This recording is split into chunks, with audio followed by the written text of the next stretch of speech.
Hoy les quiero hablar sobre Christopher Robin, la inspiración por la cual existe Winnie the Pooh. Como muchos ya habrán escuchado o leído sobre su historia, y para aquellos que no, aquí les doy un resumen. Christopher Robin Milne nació el 21 de agosto de 1920 en Londres, Inglaterra. Era el hijo del escritor Alan Alexander Milne y su esposa Daphne. Sus padres esperaban tener una hija y habían elegido el nombre de Rosemary. Pero al resultar ser un varón, inicialmente pensaron en llamarlo Billy, pero decidieron que era demasiado informal. Le dieron dos nombres para ayudar a distinguirlo de otros miembros de la familia, y cada padre eligió uno. A pesar de estar registrado como Christopher Robin, sus padres a menudo le llamaban Billy o Billy Moon. Cuando empezó a hablar, en vez de decir su apellido Min, lo pronunciaba como Mon, por lo que su familia lo llamaba Mon o Billy Moon. Más tarde se conocería solo como Christopher. Desde su niñez, Christopher estuvo rodeado de juguetes animados, incluyendo un osito de peluche llamado Winnie the Pooh, que eventualmente sería el personaje principal de las historias escritas por su padre. Alan Alexander Milne escribió varias historias sobre los juguetes de su hijo, incluyendo Winnie the Pooh y The House at Pooh Corner. Estos libros tuvieron éxito mundial y se han traducido a muchos idiomas. Winnie the Pooh se ha convertido en un icono de la literatura infantil y ha sido querido por generaciones de niños en todo el mundo. Después de la Segunda Guerra Mundial, Christopher Robin se unió a la Royal Air Force y sirvió como oficial. Luego de su servicio militar, trabajó como librero y escribió algunos libros, incluyendo una autobiografía titulada The Enchanted Places. Christopher Robin murió el 20 de abril de 1996 a los 75 años. Aunque su carrera literaria fue menos conocida que la de su padre, su vida y legado han sido fuente de inspiración y han ayudado a perpetuar la memoria de Winnie the Pooh como un icono de la literatura infantil. Como verán, estamos aquí debido al título, El lado oscuro, de esta historia. Lo que casi nunca se menciona es que Christopher Robin, en su niñez, no recibió tanto amor y atención de sus padres como un niño de su edad necesitaba. Alexander, su padre, estaba muy ocupado creando historias infantiles, como Winnie the Pooh, que estaba inspirado en el propio Christopher Robin, ya que él era un niño muy imaginativo con sus juguetes de la infancia.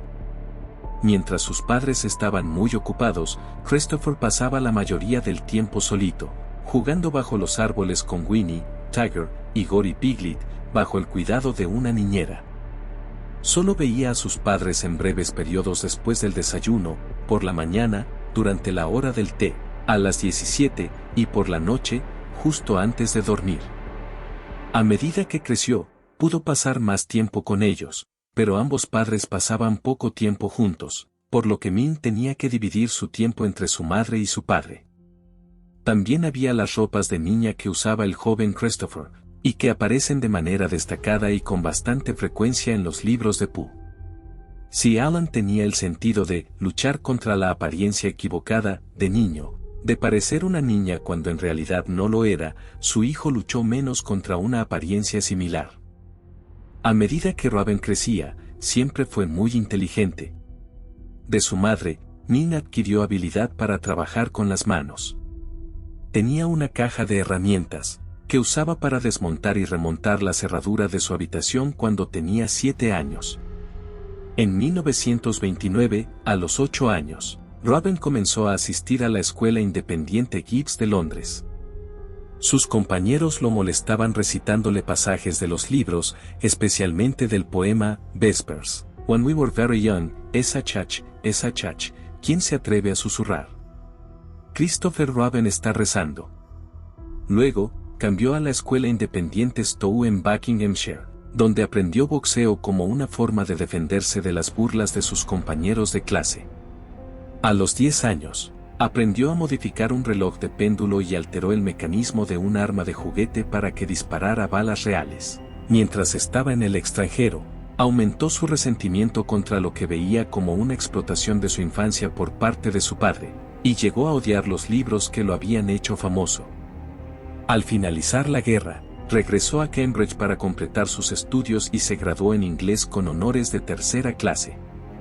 Bueno, lo que quiero decir con todo esto es que Robin, quizás sin darse cuenta o conscientemente, debido a la falta de atención que no recibió y al ser un chico solitario que pasaba su tiempo en la imaginación, con sus juguetes que se volvieron sus mejores amigos, experimentó un trauma psicológico debido a la fama generada por las historias escritas por su padre sobre sus juguetes de la infancia. Él no disfrutó de ser conocido como el niño de Winnie the Pooh y sentía que su privacidad había sido invadida. La exposición constante a la prensa y a la atención pública puede haber afectado su autoestima y bienestar emocional. Además, Robin también puede haber sentido una sensación de falta de control sobre su propia identidad debido a la asociación con el personaje de Winnie the Pooh, que había sido creado por su padre y no por él mismo. Esto puede haber llevado a una sensación de despersonalización y a una lucha por establecer su propia identidad y propósito en la vida. En resumen, el trauma psicológico experimentado por Christopher Robin Milne se debió a la fama y a la exposición pública, resultantes de las historias sobre Winnie the Pooh, y a la sensación de falta de control y de pérdida de identidad que esto generó. Bien, ahora hablemos de la nueva película que ha causado molestias a muchas personas por pensar que una historia infantil la hayan convertido en algo oscuro, Winnie the Pooh, Blood and Honey. Por esta razón, he mencionado antes el trauma de Christopher Robin, ya que tiene todo el sentido en esta película sangrienta. Creo que la gente no piensa que realmente las cosas pueden suceder de esta manera. Aunque te muestren una historia linda y bonita, no sabemos el esfuerzo o el maltrato que hay detrás para que sea una buena creación. Es como la famosa sonrisa que llevas puesta todos los días cuando realmente detrás de esa máscara estás completamente destrozado. En esta parte del video, es más bien un análisis desde esta perspectiva. En la película se narra que Robin le hizo una promesa a Pooh de que siempre estarían juntos y que no lo abandonaría, pero Robin crece, los abandona y tiempo después regresa. Se encuentra con Pooh totalmente trastornado, lleno de rencor y resentimiento por el abandono de Robin. En este punto puedo relacionarlo con la verdadera historia, en la cual Christopher Robin crece, se va a hacer su servicio militar y vuelve con mucho resentimiento y odio hacia lo que su padre hizo, explotar su imaginación para crear sus historias, lo cual lo llevó a la despersonalización y una lucha por establecer su identidad. En la película vemos cómo Christopher le pide perdón a Winnie llorando y recordándole cómo eran antes de que se marchara. Pooh empieza a recordar, suelta unas lágrimas, pero el rencor no lo deja, entonces tortura a Robin y lo encierra. Estamos hablando de que Robin, en donde se pide perdón a sí mismo, tiene falta de control y de pérdida de identidad que todo el pasado le generó. Recalcando que estos personajes solo eran juguetes y que la imaginación de él les daba vida a estos amigos. Quiero decir que Robin con esa despersonalización podía creer que era Pooh. Pero en la película puedes ver cómo realmente existen y son asesinos. Lo que quiero decir en relación con el verdadero Robin y la nueva película es que, debido a los traumas del pasado, Pooh, que es Robin, se convierte en un asesino en el bosque de los 100 acres. Es posible que esto salga en la parte 2 de esta película, Winnie the Pooh, Sangre y Miel. Sin más spoilers, te invito a darle me gusta si te gustó y si no también. Soy Damiano y deseo que tus traumas puedan ser sanados.